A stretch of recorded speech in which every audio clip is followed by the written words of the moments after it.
ನಮಸ್ಕಾರ. ನಾನು ರುದ್ರೇಶ್ ಅಂತ, ಹಂಚಿನ ಸಿದ್ದಾಪುರ ಗ್ರಾಮದವರು. ನಮ್ಮದು ಆಗರದಳ್ಳಿ ಗ್ರಾಮ ಪಂಚಾಯತಿ ವ್ಯಾಪ್ತಿನಲ್ಲಿ ಬರ್ತಕ್ಕಂಥ ಒಂದು ಹಳ್ಳಿ.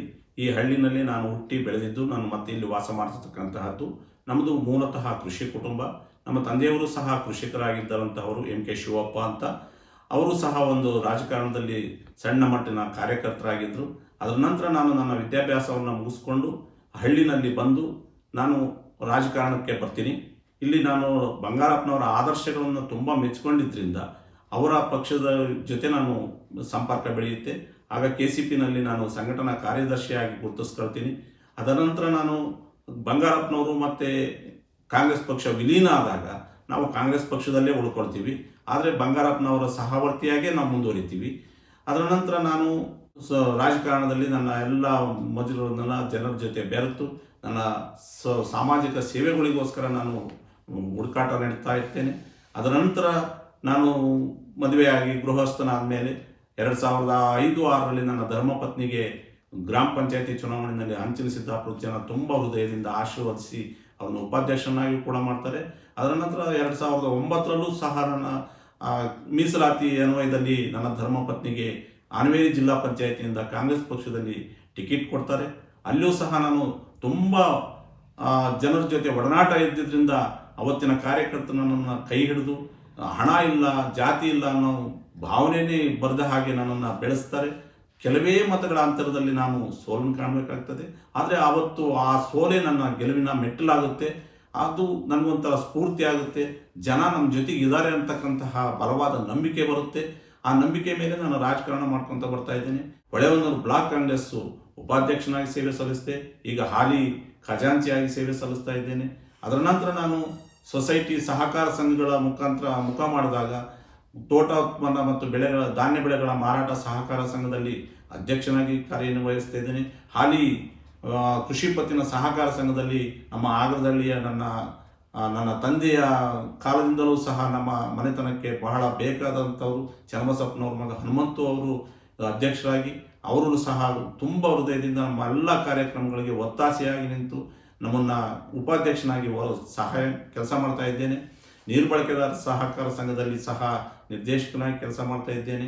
ಹಾಗೂ ಈಗಾಗಲೇ ನಾವು ಹಂಚಿನ ಸಿದ್ದಾಪುರ ಮತ್ತು ಸುತ್ತಮುತ್ತ ಎಲ್ಲ ಇದರಲ್ಲಿ ಮಾಡ್ತಾ ಇದ್ದೀನಿ.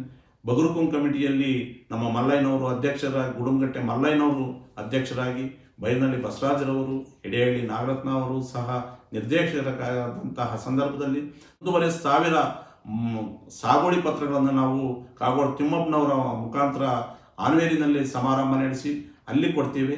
ಅದರ ನಂತರ ನಾನು ಮತ್ತೆ ನಮ್ಮದು ಯಥಾ ಪ್ರಕಾರ ಜನಗಳ ಜೊತೆ ಬೆರೆತು ಜನಗಳ ಮಧ್ಯೆ ಇರ್ತಕ್ಕಂತಹ ರಾಜಕಾರಣಿ ನಾನು. ಅದು ನನಗೆ ತುಂಬ ಇಷ್ಟವಾದಂತಹ ಕೆಲಸ. ಜನರ ಜೊತೆ ಇರ್ತಕ್ಕಂತಹದ್ದೇ ನನಗೆ ತುಂಬ ಪ್ರೀತಿಯಾದ ಕೆಲಸ.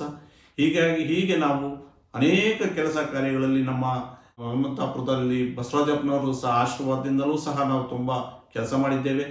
ಅದರ ನಂತರ ನಾನು ಮತ್ತು ನಮ್ಮ ಹಾವೇರಿ BT ಹನುಮಂತಪ್ಪ, ಹೀಗೆ ನಮ್ಮ ಎಲ್ಲ ಕಾರ್ಯಕರ್ತರುಗಳ ಜೊತೆ ಸಹ ಒಡನಾಡಿಯಾಗಿದ್ದೇನೆ. ಈಗ ನಾವಾಗಲೇ ಹಂಚಿನ ಸಿದ್ದಾಪುರ ಸುತ್ತಮುತ್ತ ಅನೇಕ ಕೆಲಸ ಕಾರ್ಯಗಳನ್ನು ಮಾಡಿದ್ದೇವೆ. ಮುಂದೆ ನಮ್ಮ ಸರ್ಕಾರ ಇದೆ. ಈಗಾಗಲೇ ನಿಮಗೆಲ್ಲ ಗೊತ್ತಿರೋ ಹಾಗೆ ಶ್ರೀಮಾನ್ ಸಿದ್ದರಾಮಯ್ಯನವರು ಮುಖ್ಯಮಂತ್ರಿಯಾಗಿ, DK ಶಿವಕುಮಾರ್ ಅವರು ಉಪಮುಖ್ಯಮಂತ್ರಿಯಾಗಿ ಅನೇಕ ಜನಪರ ಕೆಲಸಗಳನ್ನ ಮಾಡ್ತಾ ಇದ್ದಾರೆ. 5 ಗ್ಯಾರಂಟಿಗಳ ಮುಖಾಂತರ ಅನೇಕರ ಬದುಕುಗಳನ್ನ ಕಟ್ಟಿಕೊಟ್ಟಿದ್ದಾರೆ. ಅನೇಕರ ಜೀವನಕ್ಕೆ ಸಹಕಾರಿಗಳಾಗಿ ನಿಂತ್ಕೊಂಡಿದ್ದಾರೆ. ಇಂತಹ ಸಂದರ್ಭದಲ್ಲಿ ತಾವೆಲ್ಲರೂ ಯುವಕರು ಕಾಂಗ್ರೆಸ್ನ ಕೈ ಹಿಡಿದು ಮುನ್ನಡೆಸಬೇಕು. ಇನ್ನೂ ಅನೇಕ ಜನಪರ ಕಾರ್ಯಗಳಿಗೆ ಆಶೀರ್ವಾದ ಮಾಡಬೇಕು ಅಂತಹ ಕೇಳ್ಕೊಳ್ತೀನಿ. ನಾವು ಸಹ ಕಾರ್ಯಕರ್ತರಾಗಿ ನಿರಾಸೆ ಹೊಂದೋದು ಬೇಡ. ಈಗ ಗೊತ್ತು ನನಗೆ, ನಮ್ಮದು ಶಿವಮೊಗ್ಗ ಗ್ರಾಮಾಂತರ ಕ್ಷೇತ್ರ ಸುಮಾರು 20 ವರ್ಷಗಳಿಂದ ನಾವು ಶಾಸಕರನ್ನು ಕಂಡಿಲ್ಲ. ಮುಂದೆ ಕಾಣದೇ ಇರೋಂತಹ ಪರಿಸ್ಥಿತಿ ಏನಿಲ್ಲ. ತಾವೆಲ್ಲರೂ ಒಗ್ಗಟ್ಟಿನಿಂದ ಕೆಲಸ ಮಾಡಿದರೆ ಮುಂದೆ ಬರ್ತಕ್ಕಂತಹ ಡಾಕ್ಟರ್ ಶ್ರೀನಿವಾಸ್ ಕರಿಯಣ್ಣ ಆಗಿರ್ಬೋದು ಅಥವಾ ಬೇರೊಬ್ಬರಾಗಿರ್ಬೋದು, ಯಾರೇ ಬಂದರೂ ಕೂಡ ನಾವು ಪಕ್ಷಕ್ಕೋಸ್ಕರ, ಪಕ್ಷ ನಿಷ್ಠೆಗೋಸ್ಕರ ದುಡಿದು ಅವರನ್ನು ಶಾಸಕರನ್ನಾಗಿ ಮಾಡಿ ಮುಂದೆ ನಮ್ಮ ಎಲ್ಲ ಆಸೆ ಆಕಾಂಕ್ಷೆಗಳನ್ನು ಈಡೇರಿಸಿಕೊಂಡು ಜನಸೇವೆಯನ್ನು ಮಾಡತಕ್ಕಂತಹ ಕೆಲಸನ ನಾವು ಮಾಡಬೇಕಾಗ್ತದೆ. ಇಂತಹ ಸಂದರ್ಭದಲ್ಲಿ ಕಾರ್ಯಕರ್ತರು ನಿರಾಶೆಗೊಳ್ಳೋದು ಬೇಡ ಅಂತ ಹೇಳ್ತಾ ನನ್ನ ಮನವಿ ಮಾಡ್ಕೊಳ್ತಕ್ಕಂತಹದ್ದೇನೆಂದರೆ, ನೀವು ನಿರಾಶೆ ಪಡ್ಬೇಕಂತ ಅವಶ್ಯಕತೆ ಇಲ್ಲ. ಮುಂದೆ ನಮಗೂ ಸಹ ಒಳ್ಳೆಯ ದಿನಗಳು ಬರ್ತವೆ. ಈ ಸಂದರ್ಭದಲ್ಲಿ ತಾವೆಲ್ಲರೂ ಹುಮ್ಮಸ್ಸಿನಿಂದ ಇದ್ದು ಕಾಂಗ್ರೆಸ್ ಪಕ್ಷದ ಜೊತೆ ಕೈ ಜೋಡಿಸಿ ಮುಂದೆ ಬರ್ತಕ್ಕಂತಹ ವಿಧಾನಸಭಾ ಚುನಾವಣೆಗಳಾಗಿರ್ಬೋದು, ಗ್ರಾಮ ಪಂಚಾಯತಿ, ಜಿಲ್ಲಾ ಪಂಚಾಯತ್, ತಾಲೂಕ್ ಪಂಚಾಯತಿಗಳು ಚುನಾವಣೆಗಳಾಗಿರ್ಬೋದು, ಎಲ್ಲರೂ ಒಗ್ಗಟ್ಟಿನಿಂದ ಕೆಲಸ ಮಾಡಿ ಮುಂದೆ ಕಾಂಗ್ರೆಸ್ ಪಕ್ಷವನ್ನು ಮತ್ತೆ ಅಧಿಕಾರಕ್ಕೆ ತಂದು ಮತ್ತೆ ಜನದ ಜೊತೆ ನಮ್ಮ ಜನಸೇವೆ ಮಾಡ್ತಕ್ಕಂಥ ಅವಕಾಶಗಳನ್ನು ನಾವೆಲ್ಲ ತಗೊಳ್ಳೋಣ ಅಂತ ಹೇಳ್ತಾ ಈ ಕಾರ್ಯಕರ್ತಗಳಿಗೆ ಮತ್ತೊಮ್ಮೆ ಶುಭ ಹಾರೈಸ್ತಾ ನನ್ನ ಮಾತುಗಳನ್ನು ಮುಗಿಸ್ತಾ ಇದ್ದೀನಿ. ಜೈ ಹಿಂದ್, ಜೈ ಕರ್ನಾಟಕ, ಮತ್ತೆ ನಮಸ್ಕಾರ.